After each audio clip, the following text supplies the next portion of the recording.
Yeah, right there. Zoom in right there. That's it. 163,000 rating, of which it got 1.6, not out of 5. Like, sometimes you go to McDonald's, it's 1.6 out of 5. Yeah. 1.6 out of 10. All right, folks, buckle up because Patrick Bet-David from the PBD podcast, along with his co-hosts, just torched Rachel Zegler for absolutely destroying Disney's live-action Snow White. This isn't just a little controversy. This is a full-on PR nightmare, and it's hitting Disney right where it hurts. The box office. So what happened? Well, Rachel Zegler ran her mouth, went on this self-righteous tirade, and basically trashed the very movie she was paid millions to promote. And surprise, surprise, the film tanked harder than the Titanic. We're talking historically bad numbers, empty theaters, and a 1 out of 10 IMDb rating. And the PBD podcast crew, they weren't having any of it. Let's immediately jump into this annihilation of Rachel Zegler from Patrick Bet-David and the PBD podcast. All right, so let me get to this next story here. Next story is the Snow White, what do you call it? Producer's son. Good. Says Rachel Zegler hurt the film's box office with her actions in since-deleted comment. This is the exchange. Somebody at the top says, by the way, who's the first comment, Rob? I couldn't see. It's cut off, so I'm not sure. Your dad flew to New York City to reprimand a young actress. Any word on this?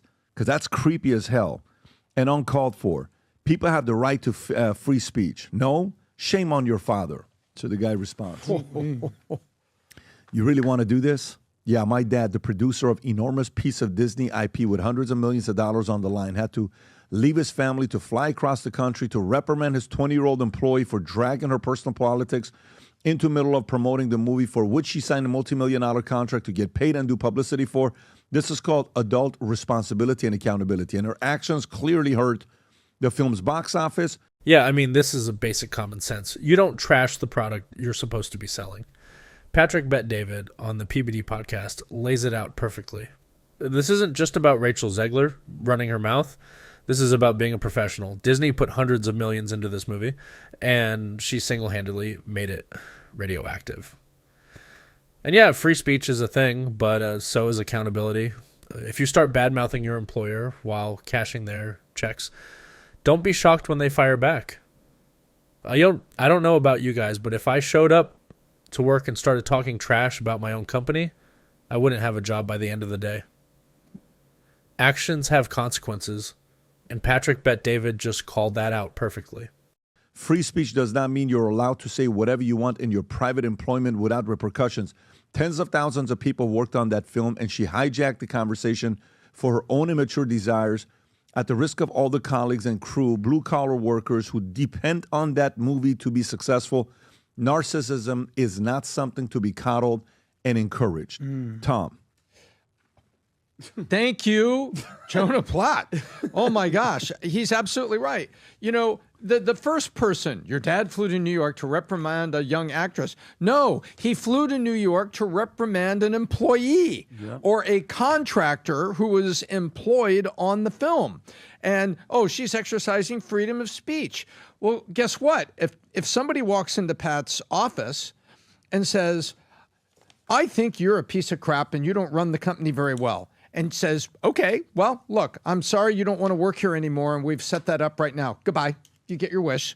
Go take it somewhere. You don't have freedom of speech like that. Freedom of speech is Pat respecting, or any leader respecting, hey, I like the Yankees, I like Boston, and, I disagree with this, I disagree with that, I'll be voting this way, and you can have that in your persona. But when you come out and the freedom of speech was to condemn the very thing that you're paid to build, are you kidding me?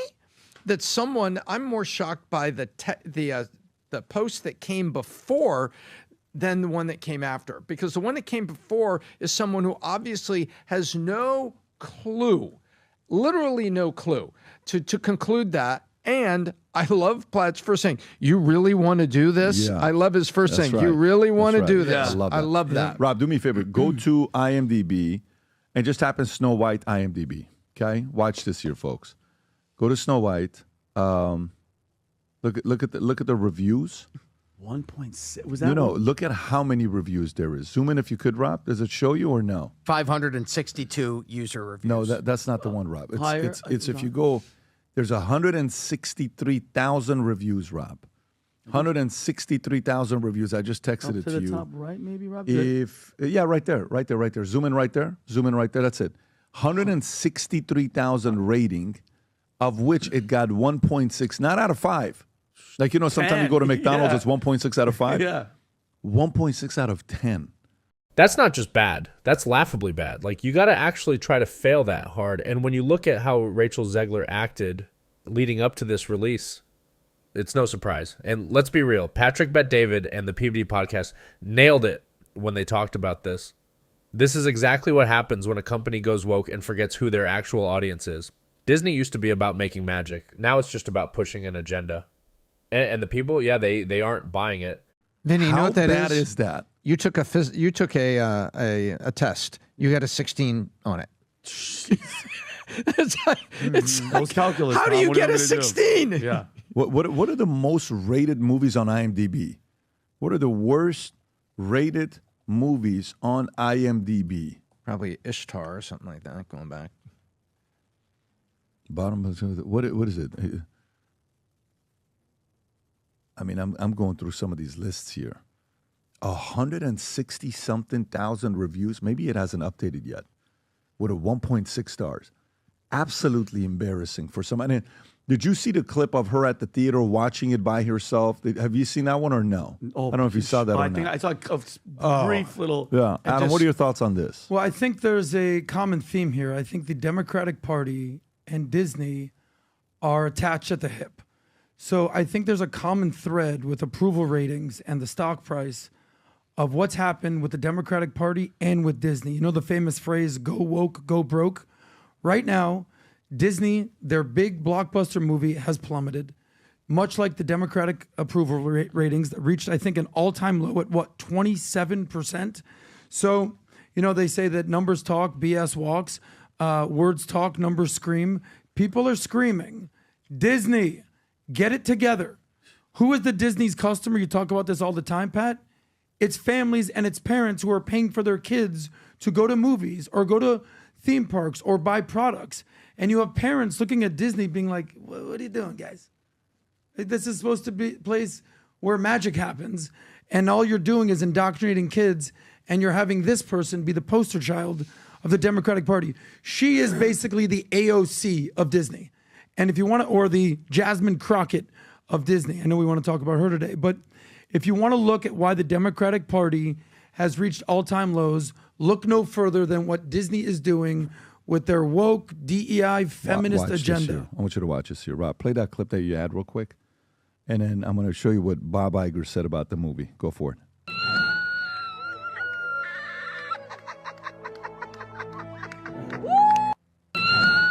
What's her friend screaming? Wow. And this, That was nobody was in disturbing. there. Nobody Can was you in go there. to yeah, that's very, bad. so this is Bob Iger. Disney's Bob Iger says their mission is to entertain, not send messaging as Snow White sales compete for worst performing live action Disney adaptation ever. Go a little bit lower to see if there's any other quotes by him. Now, Bob Iger wants to act like Disney isn't about messaging. Yeah, okay. Patrick Bet-David on the PBD podcast has been calling this out for years.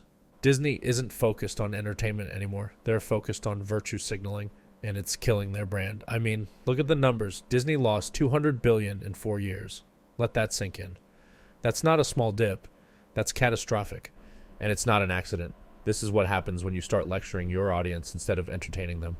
In my opinion, Rachel Zegler should have maybe thought twice before saying the things she said. Is it just the data that we've already read? The 40. Okay, go back up. What was it? 67 million. So go a little bit lower, Rob, if you could. Oh, right there. There you go. This is numbers because down 46, 67 million, 56 million. Snow White's a Huntsman. Go a little bit lower to see what are the numbers we see.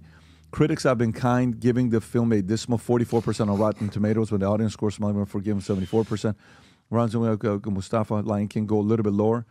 Bob Iger, we need to be entertaining.